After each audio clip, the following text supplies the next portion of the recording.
इसकी कहानी ठीक वहीं से शुरू होती है जो इससे पहले वाले पार्ट खत्म हुए थे। अगर तुम लोगों ने इससे पहले वाले पार्ट की किताब पढ़ी होगी तो तुम लोगों को समझ आ रहा होगा। याद है ना वो चींटियों वाला अटैक, जहाँ चींटियां ओखे कबीले पर अटैक कर देती है? याद है ना या भूल गए? खैर, इस वीडियो को वही लोग देखेंगे जो इससे पहले वाले उस किताब को पढ़े होंगे। और अगर नहीं भी देखे होंगे ना तब भी कोई दिक्कत की बात नहीं है। मैं कुछ खास कहानी को एक्सप्लेन नहीं करने वाला हूँ। तो इस वीडियो को देखने के बाद इससे पहले वाले पार्ट की वीडियो ज़रूर देख लेना। उसमें मैंने काफ़ी अच्छी जानकारी दी हुई है। रात में चींटियों ने ओखा कबीले पर अटैक कर देते हैं, जिसमें कुछ ओखा कबीलों के लोगों की जान चली जाती है। पर फिर भी किसी तरह ओखा कबीला चींटियों को भगाने से कामयाब हो जाता है। इसकी बाद की कहानी इस किताब से है। ओखा कबीले से अटैक करने के बाद चींटियां वहां से तो भाग के चली जाती है, परंतु वहां से निकलकर चींटियां समुद्र के रास्ते से युग्म के कबीले की ओर निकल जाती है, वो भी एक जीती जाती नाव के रूप में। समझाता हूँ कैसे। होता यह है कि चींटियां जरूरत पड़ने पर अपने शरीर को जोड़कर जीती जाती नाव का रूप ले लेती है और इसकी मदद से जरूरत पड़ने पर वो एक किनारे से दूसरे किनारे तक पहुंचती है। वैसे तो चींटियों को पानी में तैरना एक जटिल फिजिक्स है और अगर मुझे समझने लग गया ना तो वीडियो काफ़ी लंबी हो जाएगी, पर ये काफ़ी इंटरेस्टिंग है। अगर तुम जानना चाहते हो कि चींटियां ऐसे कैसे करती है तो गूगल कर सकते हो। कहानी में आते हैं। इससे पहले चींटियां युग्म के कबीले तक पहुंचे। माँ किसी तरह युग्म के कबीले तक पहुंच जाती है और चींटियों को आने से पहले ही उन्हें बता देती है कि चींटियों का आक्रमण होने वाला है, तैयार हो जाओ। माँ को काफ़ी चोट लगने के बावजूद भी वो युग्म को बताने के लिए आई थी कि उसके कबीले पर चींटियों का आक्रमण होने वाला है। ये काफ़ी ज़्यादा अलग सिचुएशन थी क्योंकि उस वक्त के लोग नॉर्मली किसी की मदद ऐसे तो नहीं करते थे कि अपने कबीले को छोड़कर किसी दूसरे कबीले को सचेत करने के लिए आए, वो भी एक मुखिया का। खैर, वो इसलिए भी आई थी क्योंकि वो युग्म से काफ़ी ज़्यादा प्यार करती है और उसे कुछ कैसे होने दे सकती है। खैर, वजह चाहे जो भी हो, कबीले वाले तैयार हो गए थे चींटियों के आक्रमण के लिए। फिर किसी तरह चींटियों को वहां से भगाने पर कामयाब हो जाते हैं क्योंकि उन्हें मारना पॉसिबल नहीं था। करोड़ों में संख्या थी।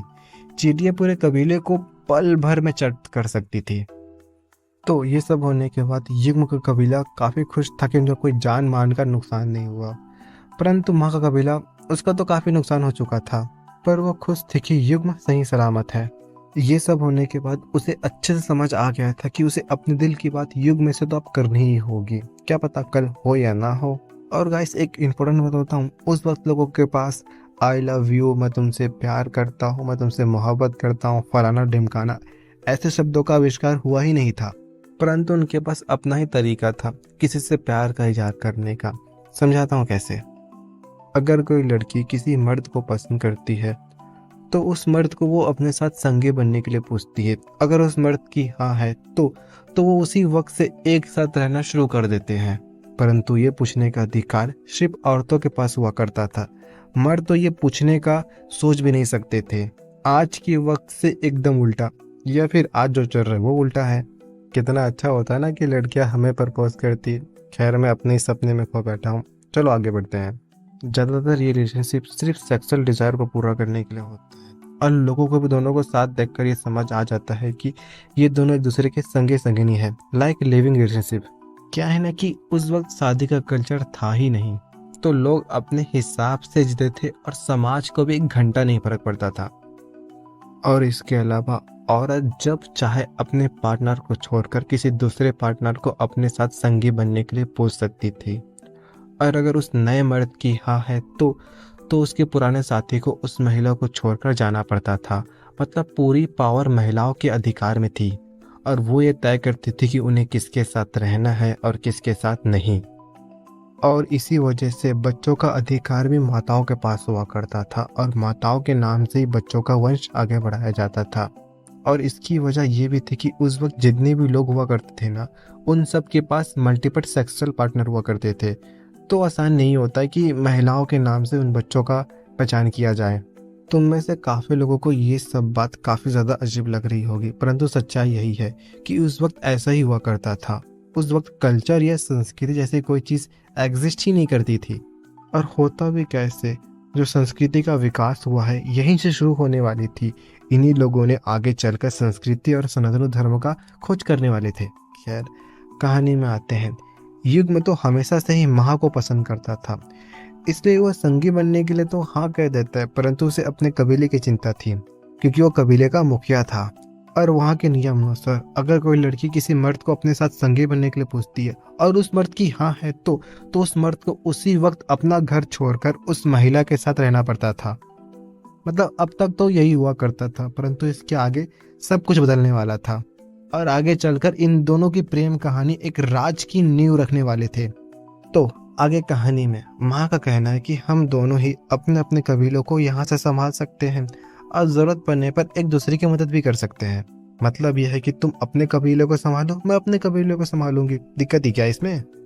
परंतु ये इतना भी आसान नहीं था, क्योंकि इससे पहले कभी ऐसा हुआ ही नहीं है कि दो मुखिया मिलकर एक साथ दो अलग अलग कबीले संभाल रहे हैं।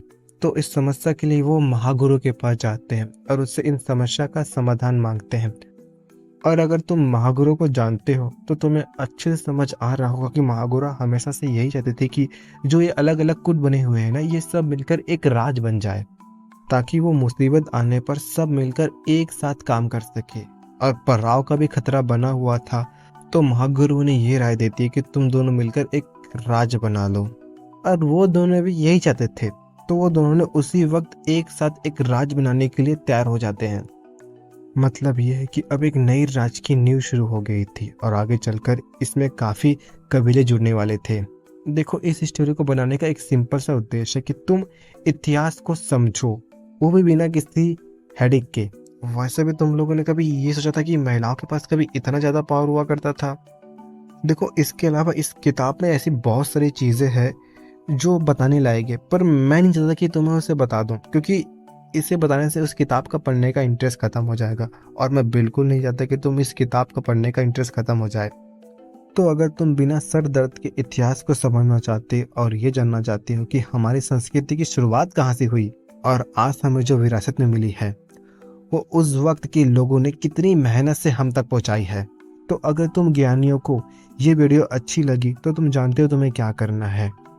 पर फिर भी मैं बोलूँगा, लाइक कर दो, सब्सक्राइब कर दो, कमेंट कर दो और ये बताओ कि तुम्हें वीडियो कैसे लगी। और अगर तुम इस किताब को ट्राई करना चाहते हो तो लिंक डिस्क्रिप्शन में है, चेक कर लेना।